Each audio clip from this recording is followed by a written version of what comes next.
अस्सलामु अलैकुम। आइए सूरतुल बकरा आयत नंबर 133 का लफ्ज़ बलफ्ज़ तर्जमा सीखते हैं। बिस्मिल्लाहिर्रहमानिर्रहीम।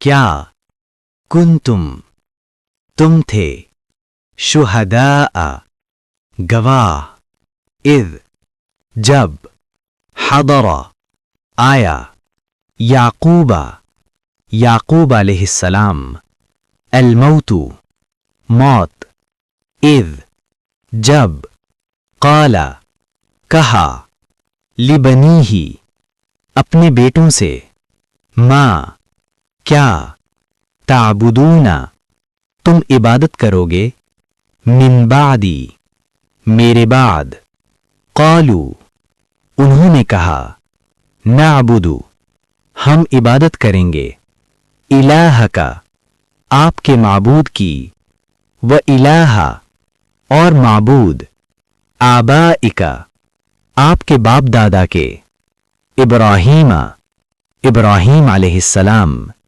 व इस्माईला और इस्माईल अलैहिस्सलाम, व इसहाका और इसहाक अलैहिस्सलाम, इलाहन माबूद, वाहिदन एक, व नहनु और हम, लहू उसी के, मुस्लिमूना फर्मा बरदार हैं।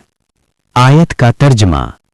क्या तुम उस वक्त मौजूद थे जब याकूब अलैहिस्सलाम के पास मौत आई, जब उन्होंने अपने बेटों से कहा, मेरे बाद तुम किसकी इबादत करोगे? उन्होंने कहा, हम आपके माबूद और आपके बाप दादा इब्राहीम, इस्माईल और इसहाक के माबूद एक ही माबूद की इबादत करेंगे और हम उसी के फर्माबरदार हैं। तफसील। ये आयत अक़ीदे तौहीद और अंबिया की मुश्तरका दावत को निहायत वाज़े अंदाज में बयान करती है। अल्लाह ताला यहूद को मुखातिब करके फरमाते हैं कि तुम याकूब के वक्त मौजूद नहीं थे, फिर तुम ये कैसे दावा करते हो कि वो यहूदियत पर थे? हज़रत याकूब अलैहिस्सलाम ने जिंदगी के आखिरी लम्हात में सबसे अहम सवाल किया, मेरे बाद तुम किसकी इबादत करोगे?